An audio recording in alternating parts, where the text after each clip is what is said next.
This week, we tell about astronaut Alan Shepard, who was the first American to fly in space. 10, 9, 8, 7, 6, 5, 4, 3, 2, 1,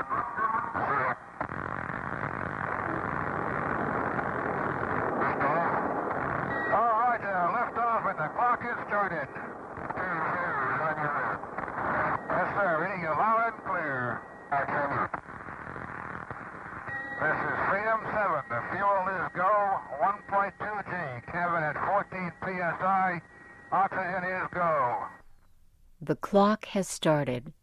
With those words, Alan Shepard became the first American to travel into space. He was in a small spacecraft called Freedom 7. It was on top of a huge rocket traveling at more than 8,000 kilometers an hour. 15 minutes later, Freedom 7 came down in the Atlantic Ocean. Alan Shepard was a national hero. He had won an important victory for the United States. The date was May 5th, 1961. The United States and the Soviet Union were in a tense competition for world influence. And this competition was reaching even into the cold darkness of space. In 1957, the Soviet Union launched the first electronic satellite, Sputnik 1. The United States successfully launched its first spacecraft less than 4 months later. Now the two sides were racing to see who could launch the first human space traveler.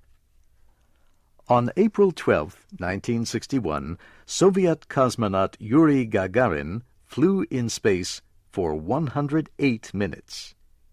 He circled the Earth once. The Soviets again were winning the space race, but not for long. 3 weeks later, the United States also put a man into space. He was a 37-year-old officer in the Navy, Alan Shepard. Alan Bartlett Shepard, Jr. was born on November 18, 1923, in East Derry, New Hampshire. He graduated from the United States Naval Academy in 1944. He married soon after his graduation. Then he served for a short time on a destroyer in the Pacific during World War II. In 1947, Alan Shepard became a pilot in the Navy. Later, he became a test pilot. The life of a test pilot can be very dangerous. It helped prepare Alan Shepard for an even greater danger in the future.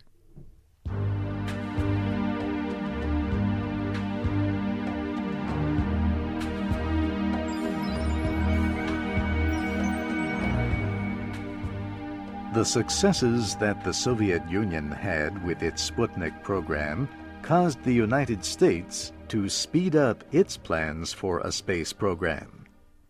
The Americans decided to launch a satellite as soon as possible. The first attempt failed. The rocket exploded during launch. Support was growing in Congress and among scientists for a United States civilian space agency.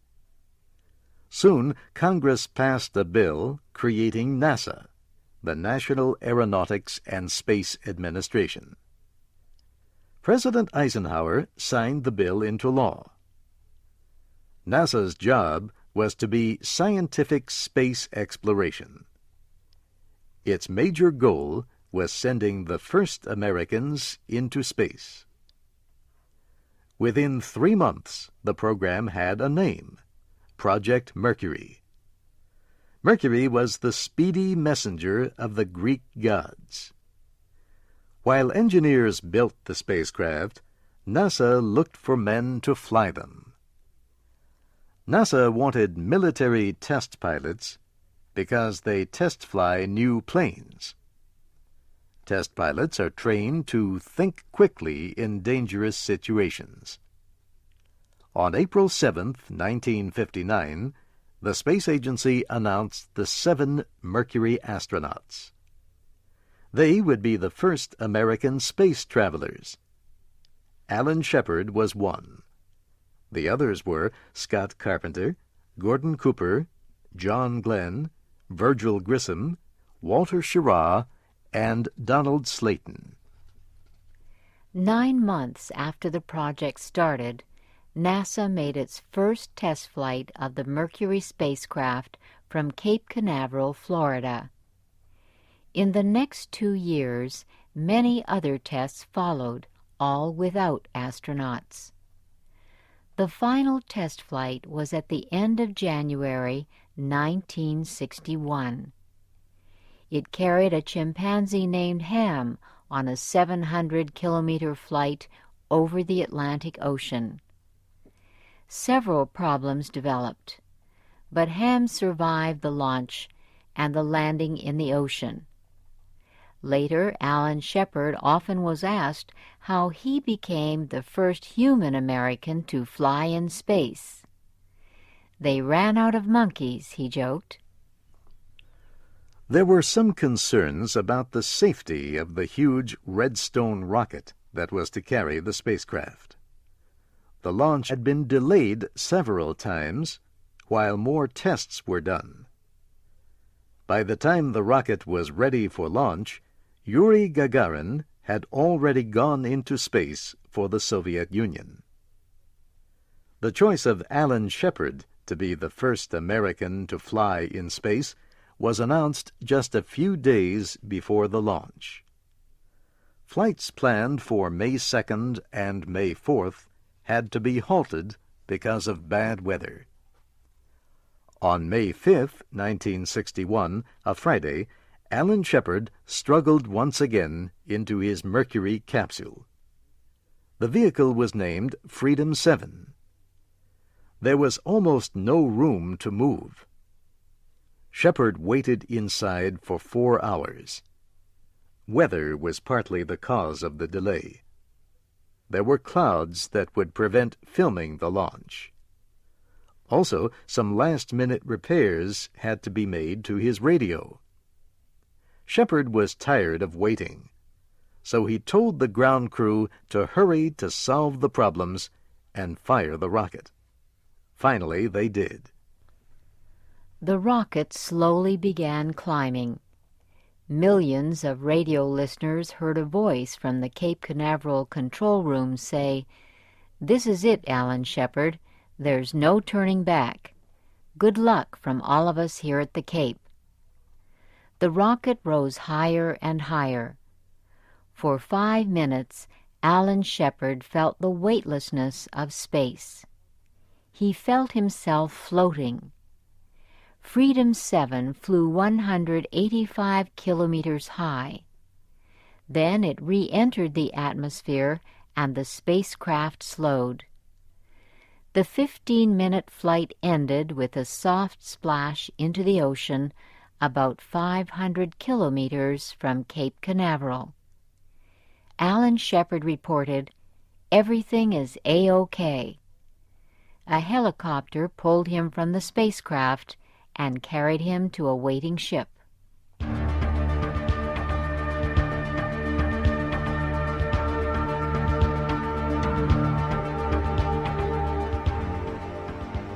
The flight was a complete success. 3 weeks later, President John F. Kennedy declared a new goal for the United States. He called for landing a man on the moon and returning him safely to the Earth by the end of the 1960s. In July of 1969, that goal came true. Alan Shepard was not on that first Apollo moon flight. In fact, he almost never made it to the moon. He developed a disorder in his inner ear. It kept him from space flights for a number of years. Finally, an operation cured his problem. NASA named Shepard to command Apollo 14. The flight was launched at the end of January 1971. Stuart Roosa and Edgar Mitchell were the other members of the crew. Roosa orbited the moon, while Shepard and Mitchell landed on the surface. They collected rocks and soil. Shepard also did something else. He played golf. He hit 2 small golf balls. It was not easy. Shepard was dressed in a big spacesuit. He described his difficulty to Mission Control in Houston. Houston, while you're looking that up, you might recognize what I have in my hand as the handle for the contingency sample return. It just so happens to have a genuine 6-iron on the bottom of it. In my left hand, I have a little white pellet that's familiar to millions of Americans. Drop it down. Unfortunately, the suit is so stiff I can't do it with 2 hands, but I'm going to try a little sand trap shot here. When Shepard did hit the golf balls, they traveled for miles and miles, as he reported, because the gravity on the moon is 1/6 of the gravity on Earth. The only humans to walk on the moon were in the Apollo spaceflight program. 12 American astronauts walked on the moon between 1969 and 1972. Alan Shepard was the 5th one. In 1974, he retired from NASA and the Navy. Shepard became chairman of a building company in Houston, Texas. Later, he began his own company called 714 Enterprises. It was named for his flights on Freedom 7 and Apollo 14. He also wrote a book with astronaut Deke Slayton about his experiences. The book is called Moonshot, and he led a group raising college money for science and engineering students. Alan Shepard died on July 21, 1998, after a 2-year fight with the blood disease leukemia. He was 74 years old. He had been married to his wife Louise for 53 years.